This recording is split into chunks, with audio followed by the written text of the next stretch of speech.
నమస్తే, welcome to 99 TV. ఆయన చెప్పేశారు. ఎక్కడ చెప్పారు? ఒక ఇంగ్లీష్ ఛానల్కి ఇచ్చిన ఇంటర్వ్యూలో చెప్పేశారు. ఏం చెప్పారు? సీఎం అవ్వచ్చు, ఆర్గానిక్గా జరగాలి ప్రతిదీ కూడా, ఏదో ఆర్టిఫిషియల్గా అయితే జరిగిపోదు. సో ఆయనకు ఒక క్లారిటీ ఉంది. ఆయనకు ఆ క్లారిటీ ఉందా లేదా తేల్చుకోవడానికి నేషనల్ మీడియా ప్రయత్నాలు చేస్తూ వచ్చింది. సో అందులో ఒక ఇంగ్లీష్ డిజిటల్ ప్లాట్ఫామ్ నుంచి వచ్చిన మీడియా ప్రతినిధికి ఇంటర్వ్యూ ఇస్తూ పవన్ కళ్యాణ్ చెప్పిన మాటలు ఇవాళ వైరల్ అయినాయి సోషల్ మీడియాలో. ప్రతిదీ ఆర్గానిక్గా జరగాలి, నటుడిని అవ్వాలని నేను అనుకోలేదు, అయ్యాను. అలాగే డిప్యూటీ సీఎం అవ్వాలని నేనేమి భావించలేదు, జరిగింది. రేపొద్దున సీఎం కూడా అవ్వచ్చు, కానీ ఆర్గానిక్గా జరిగితేనే దానికి ఒక విశిష్టత ఉంటుంది. సో ఆ ప్రాసెస్, ప్రతిదానికి ఒక ప్రాసెస్ ఉంటుంది, ఆర్గానిక్గా జరగాలి. But why national media is so curious about Pawan Kalyan's actions? So దీనికి సమాధానం ఏమొస్తుందంటే, జాతీయ మీడియా అంతా ఢిల్లీ నుంచి కెమెరాలు పెట్టి ఆయన వైపు ఫోకస్ పెట్టింది. ఆయన వేసే ప్రతి అడుగు, ఆయన తీసుకునే ప్రతి యాక్షన్, అలాగే ఆయన చర్చిస్తున్న ప్రతి విధానం, ఫైనల్గా వస్తున్న అవుట్పుట్, ఇవన్నీ నేషనల్ మీడియా రికార్డ్ చేస్తుంది. అంటే వాళ్ళు ఏమైనా జడ్జిలా కాకపోవచ్చు, బట్ నేషనల్ మీడియా ఫోకస్ ఆయన మీద పెట్టింది అంటే ఆయనలో ఒక జాతీయ నాయకుడిని ప్రొజెక్ట్ చేసే కార్యక్రమం మొదలైంది అనేది మనందరం సంతోషించాల్సిన విషయం.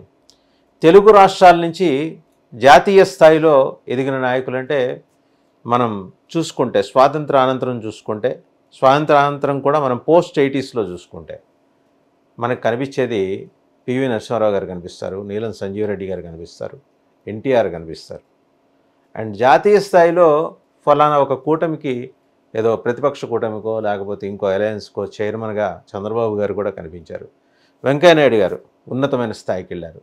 ఈ కోవలో రేపొద్దున పవన్ కళ్యాణ్ చేరబోతున్నారు తెలుగు రాష్ట్రాల నుంచి.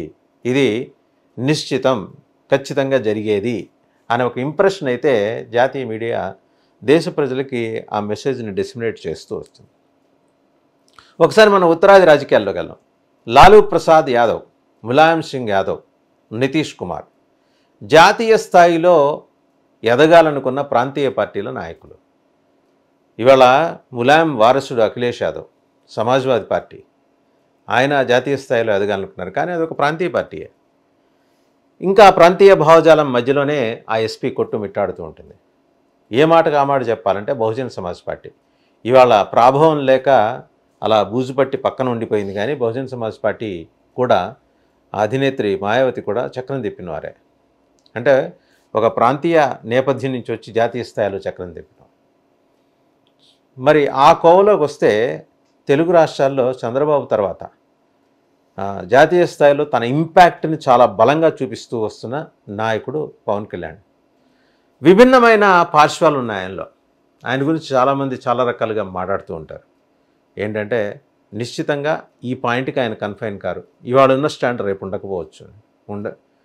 ఆయన ఆ రోజు నిర్ణయం తీసుకున్నప్పుడు మార్క్సిస్ట్ పార్టీతోటి అలాగే బీఎస్పీ తోటి కలిసి వెళ్ళాలని నిర్ణయం తీసుకున్నప్పుడు ఆయన ఒక బడింగ్ రీజనల్ పార్టీ నాయకుడిగా ఆయనకు కొన్ని మనసులో ఆలోచనలు ఉన్నాయి. ఒక ప్రత్యామ్నాయం మనం ఏమన్నా సృష్టించగలమేమో అని. థర్డ్ ఆల్టర్నేటివ్ రాష్ట్రంలో అవసరం అనే భావన ఆయనకు బలంగా ఉంది. ఆ దిశగా ఆయన అడుగులు వేశారు. మనం వేసే ప్రతి అడుగు సక్సెస్ అవ్వాలనేం లేదు, బట్ ఆ ప్రయత్నంలో అయితే లోపం లేదు. ఆయన ప్రయత్నం గట్టిగా చేశారు. But that became a futile attempt. అలాగనే ఆయన జర్నీ ఆపలేదే. చూశారు, రాజకీయాల్లో ఒక పార్టీ తనకు తానుగా ఎదగటానికి కావాల్సిన ప్లాట్ఫామ్ సిద్ధం చేసుకోవడానికి అవసరమైతే పొత్తులు ఉంటాయి, అవగాహనలు ఉంటాయి, సర్దుబాట్లు ఉంటాయి. ఈ అవగాహనలు, పొత్తులు, సర్దుబాట్లు ఈసారి బీజేపీతో ఆయన జర్నీ మొదలెట్టారు. మొదలెట్టిన తర్వాత సెకండ్ అటెంప్ట్లో మరి ఆయన 100% స్ట్రైక్ రేట్ తోటి దూసుకొచ్చారు. ఎప్పుడైతే 21 స్థానాల్లో పోటీ చేసి 21 స్థానాలు గెలుచుకున్నదో జనసేన, నేషనల్ మీడియా పర్సెప్షన్ అంతా కూడా మారిపోయింది జనసేన పట్ల. నేషనల్ మీడియా కెమెరా లెన్సులన్నీ పవన్ కళ్యాణ్ వైపు చూడటం మొదలెట్టాయి. అందుకనే ఇంగ్లీష్ ఛానల్ ఇంటర్వ్యూలు కానీ, హిందీ ఇంటర్వ్యూలు కానీ, వాటిలో వచ్చే అవుట్కమ్ కానీ, ఎవరు అడిగినా ప్రస్తుతంగా పవన్ కళ్యాణ్ సీఎం కుర్చీ మీద దృష్టి ఉందా లేదా, ఫ్యూచర్ సీఎంగా పవన్ని చూడొచ్చా, ఈ రెండు ప్రశ్నలు అయితే అడుతిప్పి ఈ రెండు ప్రశ్నలు అయితే అడుగుతున్నారు. ఆయన ఏం చెప్పారు? ఆయన చాలా తెలివిగా సమాధానం చెప్పారు. ఆర్గానిక్గా జరగాలి, ప్రతి దానికి ఒక ప్రాసెస్ ఉంటుంది, ప్రాసెస్ ప్రకారం జరగాలి. తన జర్నీ జనసేన ఇవాళ 10 ఏళ్ళు దాటిన తర్వాత బుడిబుడి నడకల నుంచి తప్పుటడుగులు వేసుకుంటూ నెమ్మదిగా నడక మొదలెట్టి నడకలో వేగం పెంచి వాళ్ళు ఇక్కడ దాకా వచ్చింది. రేపు ఈ పరుగు ముఖ్యమంత్రి పీఠం దాకా ఉంటుంది. చెప్పకనే చెప్పారు. అది నథింగ్ రాంగ్ ఇన్ ఇట్. ఆంధ్రప్రదేశ్కి ఖచ్చితంగా థర్డ్ ఆల్టర్నేటివ్ కావాలి, తృతీయ ప్రత్యామ్నాయం కావాలి. అయితే తెలుగుదేశం, లేకపోతే కాంగ్రెస్ విసర్జించిన వైఎస్ఆర్సీపీ, కాంగ్రెస్ నుంచి పుట్టుకొచ్చిన వైఎస్ఆర్సీపీ, వీళ్ళేనా? అయితే చంద్రబాబు, లేకపోతే జగన్మోహన్ రెడ్డి, వీళ్ళేనా? మరి ఇంకా వేరే ఎవరు లేరా? ఆయన కాకపోతే ఈయన, ఈయన కాకపోతే ఆయన, ఇంకెవరు పరిపాలించడానికి వీల్లేదా? ఒక విషయం ఇక్కడ అర్థం చేసుకోవాలి. పవన్ కళ్యాణ్ తాడిత పీడిత విస్మృత విసర్జిత సామాజిక వర్గాల ప్రతినిధి. రెడ్లు కమ్మలు కలిపితే ఉన్నది 12%, మిగిలిన 88% అందరూ కూడా ఈ సెక్షన్ కిందకే వస్తారు. ఆ సెక్షన్స్ అన్నీ కూడా ఆయన వంక ఆశగా చూస్తున్నాయి, థర్డ్ ఆల్టర్నేటివ్గా మీరు ఎమర్జ్ అవ్వండి అని. ఓవర్ నైట్ ఎమర్జ్ కారుగా. వామనుడు కూడా త్రివిక్రముడు కావటానికి ఒక బలిచక్రవర్తి సాయం కావాల్సి వచ్చింది. బలి ఉన్నాడు కాబట్టే వామనుడు త్రివిక్రముడు అయ్యాడు. బలి ఉన్నాడు కాబట్టి బలిని అణచటం కోసం ఆయన 3 పాదాలు, ఒక్కొక్క పాదం ఒక్కో దగ్గర వేసుకుంటూ వచ్చాడు. ఒక పాదం భూమి మీద, ఒక పాదం ఆకాశం మీద, 3వ పాదం బలిచక్రవర్తి తల మీద పెట్టాడు. దానికి చాలా టైం పట్టింది. వామనుడు పుట్టాలి, వామనుడు పెరగాలి, ఒక 10 ఏళ్ళు బాలుడి దాకా రావాలి. కరెక్ట్గా ఈ 10 ఏళ్ల బాలుడు అయ్యాడు. ఈయన 11వ ఏట్లో వచ్చాడు కాబట్టి వామనుడు త్రివిక్రముడవుతున్నాడు.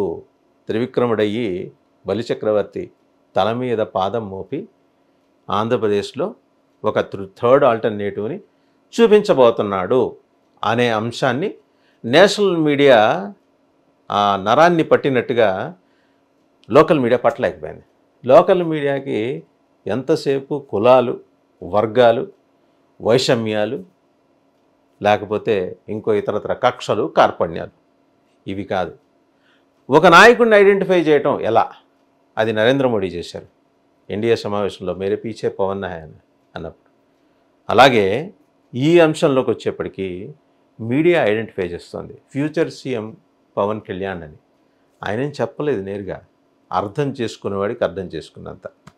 బాబు గారి సినిమాలో ఒక డైలాగ్ ఉంటుంది, గోదావరికి, వంశవృక్ష సినిమాలో, గోదావరికి ఎంత చెంబు తీసుకెళ్తే అంతే చెంబుతో నీళ్ళు వస్తాయి. పవన్ కళ్యాణ్ని ఎలాంటి ప్రశ్న అడిగితే ఎలాంటి సమాధానం వస్తుందో తెలుసుకుంటేనే అలాంటి సమాధానాలు బయటకు వస్తాయి. ఆ విజ్ఞత నేషనల్ మీడియా చూపించింది, ఆయనలో ఫ్యూచర్ సీఎంని ఫైండ్ అవుట్ చేసింది. So let us say best of luck to Pawan Kalyan గారు.